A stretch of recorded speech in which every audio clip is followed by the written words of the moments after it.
इस वीडियो में हम बोर के मॉडल के बारे में पढ़ेंगे। आपने पिछले वीडियो में देखा कि रदरफोर्ड के मॉडल में इलेक्ट्रॉन की स्थिति को ठीक से परिभाषित नहीं कर पाया गया था। इसके बाद नील्स बोर ने परमाणु का नया मॉडल दिया। इस मॉडल ने रदरफोर्ड के मॉडल की कमियों को पूरा किया। तो चलिए अब इस मॉडल के बारे में चर्चा करें। बोर ने परमाणु के मॉडल के लिए निम्न अवधारणाएं प्रस्तुत की। इलेक्ट्रॉन केवल कुछ निश्चित कक्षाओं में ही चक्कर लगा सकते हैं, जिसे इलेक्ट्रॉन की विविक्त कक्षा कहते हैं। जब इलेक्ट्रॉन उस कक्षा में चक्कर लगाते हैं तो उनकी ऊर्जा का विकिरण नहीं होता है। आइए अब हम इन्हें समझते हैं। बोर के मॉडल के अनुसार इलेक्ट्रॉन नाभिक के चारों ओर एक निश्चित वृत्ताकार पथ में घूमते हैं, जिन्हें हम कक्षा कहते हैं और अंग्रेजी में इसे शेल या ऑर्बिट कहा जाता है। बोर ने अपने मॉडल में जिन कक्षाओं की बात की थी उन्हें हम ऊर्जा स्तर भी कहते हैं। इन्हें हम KLMN या संख्या 1 2 3 4 से बताते हैं।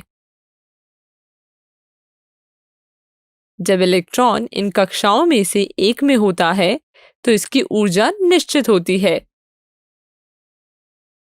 जब इलेक्ट्रॉन K कक्षा में होता है तो नाभिक के सबसे करीब होता है तो उसकी ऊर्जा सबसे कम होती है। नाभिक से आगे जो परिक्रमाएं होती हैं वे सभी क्रमिक रूप से अधिक ऊर्जा वाली होती है। यानी कि जब हम K, L, M और N की तरफ बढ़ेंगे तो इलेक्ट्रॉन की ऊर्जा भी बढ़ती चली जाएगी। कक्षाओं के बीच में किसी भी स्थान पर इलेक्ट्रॉन को कब्जा करने की अनुमति नहीं है। आप इसको एक सीढ़ी की तरह समझ सकते हैं। आप एक सीढ़ी पर निश्चित जगह पर पैर रख सकते हैं, उसके बीच में नहीं।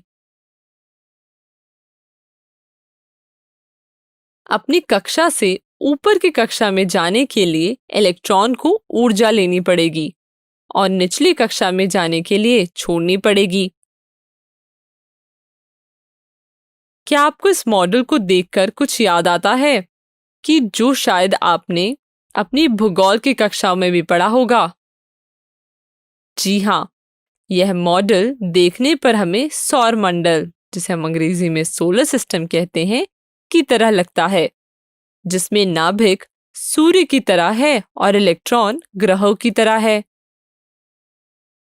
इसलिए इस मॉडल को प्लैनेटरी मॉडल और हिंदी में ग्रहों का मॉडल भी कहा जाता है।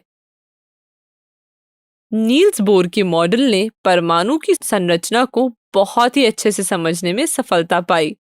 परमाणु की आंतरिक संरचना के बारे में हमारी आधुनिक समझ पर बोर के काम पर काफी प्रभाव पड़ा। आशा है कि आपको यह मॉडल समझ आ गया होगा। आगे वीडियो पे चलने से पहले बोर के मॉडल के बारे में अपनी कॉपी में लिख लें।